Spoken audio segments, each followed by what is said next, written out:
Hello, welcome to National Rankers. मैं हूं आभा गुप्ता सेरीवाल और हम पढ़ रहे हैं क्लास 12th का अकाउंट। क्लास 12th के अकाउंट में चैप्टर 7 कर रहे हैं हम, कंपनी लेखे अंशों का निर्गमन। इससे संबंधित कुछ क्वेश्चंस इससे पहले भी हमने किए हैं। अब जो क्वेश्चन हम कर रहे हैं उस क्वेश्चन में हमको जर्नल एंट्री तो करना है, लेकिन साथ में कैश बुक भी बनाना है। तो जब कैश बुक बनाई जाती है, जब सीधे लेखे कैश बुक में किए जाते हैं, तब आपको किस टाइप से एंट्री करना है ये हमको इस क्वेश्चन में पढ़ना है।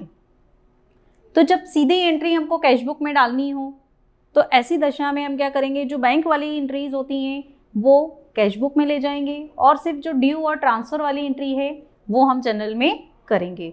इसके लिए पहले हम क्वेश्चन पढ़ते हैं। क्वेश्चन देखिए आप, एक कंपनी ने 10 रुपये वाले 12,000 अंश निर्गमित किए। एक शेयर की कीमत 10 है और टोटल अंश हैं 12,000। 12,000 अंशों के लिए ही आवेदन राशि प्राप्त हो गई।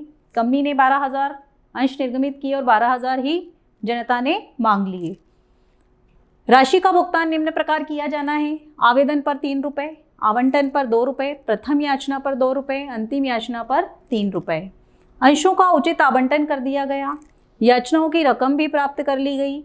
अंशों को जारी करने के खर्च 10,000 रुपये थे। आवश्यक जनरल प्रविष्टि और रोकड़ बही बनाइए। तो पहले हम जनरल प्रविष्टि करेंगे, जनरल एंट्रीज करेंगे, उसके बाद हम कैश बुक सबसे लास्ट में बनाएंगे। तो जनरल एंट्री करने के लिए कॉलम हमने बना लिए हैं। हेडिंग हो गया हमारा in the books of company. Company की बुक्स में एंट्री करना है हमको। कंपनी की बुक्स में एंट्री सबसे पहले होगी आवेदन की राशि प्राप्त होने की। जब भी कंपनी को आवेदन की राशि प्राप्त होगी वो बैंक को डेबिट करेगा और शेयर एप्लीकेशन को क्रेडिट करेगा। फर्स्ट एंट्री हमको यही करना है, bank account DR।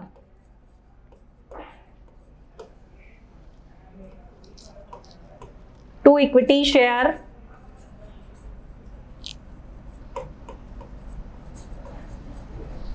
Application account.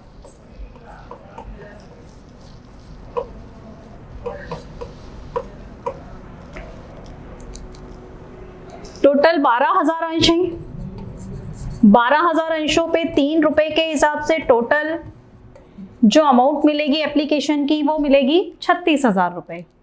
यहाँ हम लिख देंगे 36,000 और यहाँ पर भी 36,000 और नरेशन हो जाएगा हमारा being application money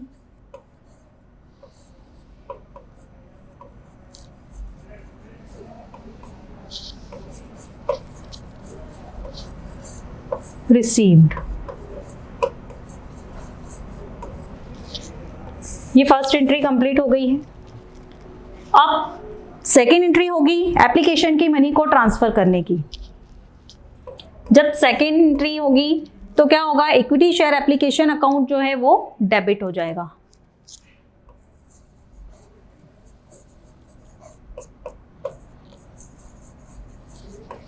same amount से, क्योंकि जितनी अमाउंट कंपनी को रिसीव्ड होगी उतनी ही वो शेयर कैपिटल में ट्रांसफर करेगी। To equity share capital account.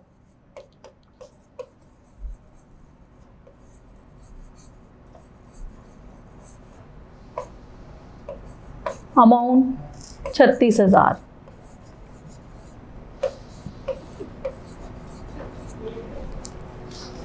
Narration being application money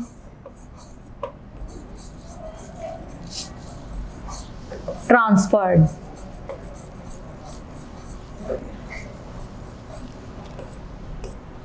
ये सेकेंड एंट्री कंप्लीट हो गई। मतलब एप्लीकेशन से रिलेटेड जो एंट्री थी वो हमारी कंप्लीट हो चुकी है। अब हम देखेंगे अलॉटमेंट कितना किया कंपनी ने। अलॉटमेंट पे कंपनी ने मांगे हैं 2 रुपये। तो जो 2 रुपये हैं वो जो 2 रुपये वाली राशि है वो किससे मल्टीप्लाई हो जाएगी, 12,000 से। ठीक है, इसके पहले अभी हम चलते हैं वापस हमारी एंट्री की ओर। ये देखिए आपने ये जो एंट्री करी थी बैंक वाली, क्योंकि हमको कैश बुक भी बनानी है तो ऐसी कंडीशन में हम यहाँ पर क्या कर देंगे कि ये जो एंट्री है इसको हम कैश बुक में ले जाएंगे। ये एंट्री हमको यहां पर नहीं करना रहेगी। कब नहीं करना रहेगी? जब हमको सीधे कैश बुक में एंट्री ट्रांसफर करने के लिए बोला जाएगा। तो हम यहां पर ऐसा भी लिख सकते हैं, ट्रांसफर टू कैश बुक। कहां पर ले जानी है ये एंट्री हमको? कैश बुक में। अब इसके बाद अलॉटमेंट की एंट्री जब हम करेंगे तो अलॉटमेंट की एंट्री में जो 12,000 शेयर कंपनी ने निर्गमित किए थे उन पे 2 रुपए के हिसाब से कंपनी को टोटल अमाउंट मिली है 24,000 रुपए। तो ये जो 24,000 रुपए है कंपनी क्या करेगी? इनको ड्यू करेगी। तो इस पे ड्यू करने की एंट्री बनाएंगे हम, equity share allotment account DR।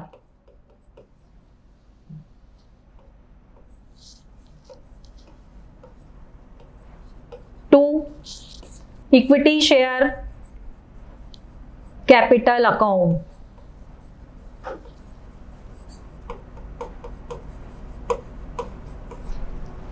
Total amount आ जाएगी 24,000, 24,000, डेबिट और क्रेडिट दोनों में। और नरेशन लिख देंगे हम, बीइंग अलॉटमेंट मनी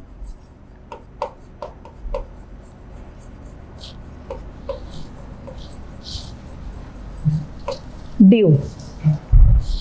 ये ड्यू हो गया। ड्यू के बाद ये रिसीव्ड होगा, लेकिन रिसीव्ड कहाँ होगा? ये कैश बुक में होगा। मतलब इसकी एंट्री कंपनी कहाँ करेगी? डायरेक्ट कैश बुक में।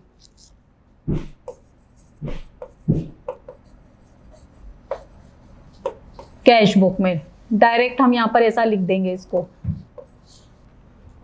खत्म हो गया ये हमारा। अब 5th नंबर पे जो एंट्री होगी कंपनी की वो होगी first and final call, first call की। फर्स्ट कॉल पे कंपनी ने मांगे हैं 3 रुपीज। एक मिनट, ये एंट्री हो जाएगी हमारी equity share first call account DR to equity share capital account. Same amount 24,000 से। इस पे भी कंपनी ने 2 रुपए मांगे हैं। नरेशन हो जाएगा, बीइंग फर्स्ट कॉल मनी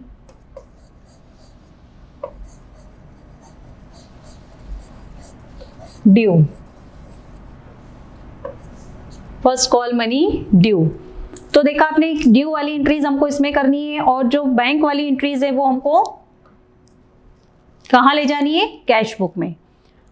अब जो अगली एंट्री है 6 नंबर की रिसीव्ड वाली, वो भी कहां पर होगी? कैश बुक में। ये हम इसलिए लिख रहे हैं ताकि हमको याद रहे कि हमें इसमें बैंक वाली जो एंट्रीज हैं वो हमें कैश बुक में लेके जानी है। 7 नंबर की एंट्री। अब 7 नंबर की एंट्री होगी सेकेंड कॉल की। सेकेंड कॉल पे बाकी का जो बचा हुआ अमाउंट है, कंपनी ने 3 रुपए वो मांग लिया है। 12,000 शेयर हैं टोटल। 3 रुपए के हिसाब से 36,000 रुपए कंपनी ने फाइनल कॉल पे डिमांड किए हैं। तो उसकी एंट्री बना देंगे हम, equity share second and final call account DR to equity share capital account 36,000।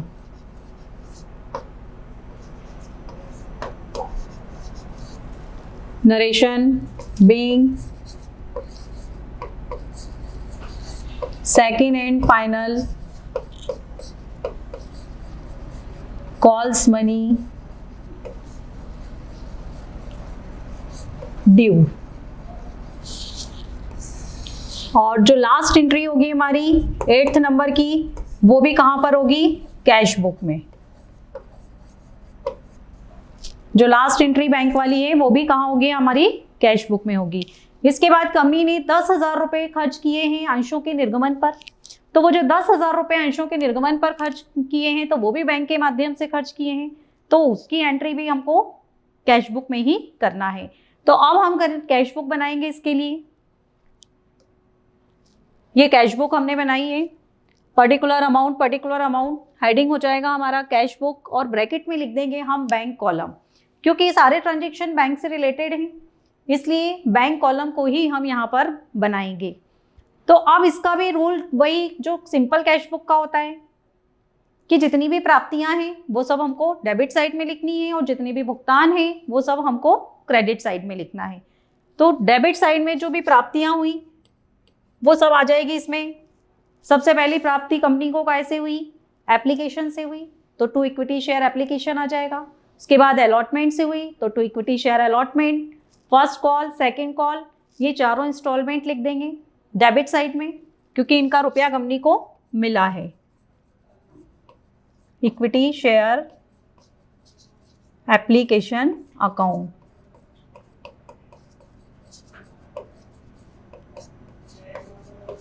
$36,000। To equity share allotment account 24,000, और to equity share first call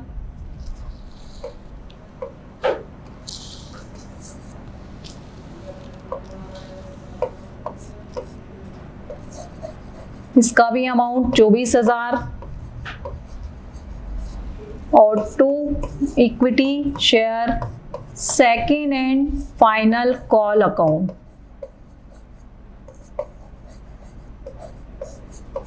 इसका amount 36,000।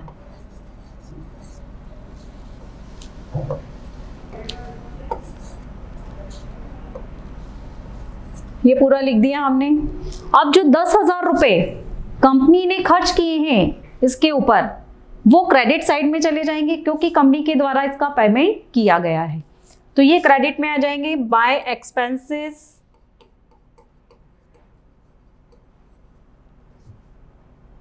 On issue of shares. ये जो एक्सपेंसेस किए कंपनी ने 10,000 रुपए के, ये हमने यहां पर लिख दिए। इसके बाद इसकी टोटल हो जाएगी, डेबिट साइड की टोटल हम लगा देंगे 1,20,000 टोटल कंपनी को रिसीव्ड हुआ। इस 1,20,000 में से 10,000 रुपये कंपनी ने खर्च कर दिए, तो बाकी का जो बचा वो कंपनी के पास बैलेंस हो जाएगा। बाय बैलेंस CD 1,10,000, और पूरी टोटल 1,20,000। तो ये थी हमारी कैश बुक, जिसमें कंपनी को जो भी अमाउंट रिसीव्ड हुआ है वो हमने डेबिट साइड में लिखा। एप्लीकेशन का, अलॉटमेंट का, फर्स्ट कॉल और सेकेंड कॉल, 4 टोटल इंस्टॉलमेंट हैं, तो चारों की टोटल अमाउंट मिलाकर मिली कंपनी को 1,20,000 रुपये। इस 1,20,000 रुपये में से कंपनी ने 10,000 रुपये एक्सपेंसेस किए हैं शेयर को इशू करने में, निर्गमित करने में, तो 10,000 रुपये हमने यहाँ क्रेडिट साइड में लिख दिए। 1,20,000 में से 10,000 को माइनस किया तो कैश बुक का बैलेंस रहा 1,10,000। तो जब रोकड़ पुस्तक में लेखा करना हो तो आपको इस तरीके से जो बैंक वाली एंट्रीज है वो कैश बुक में ट्रांसफ़र करनी है, रोकड़ पुस्तक में ट्रांसफ़र करनी है, और बाकी की जो एंट्री है ड्यू वाली और ट्रांसफ़र वाली वो आपको जर्नल में करनी है। Thank you.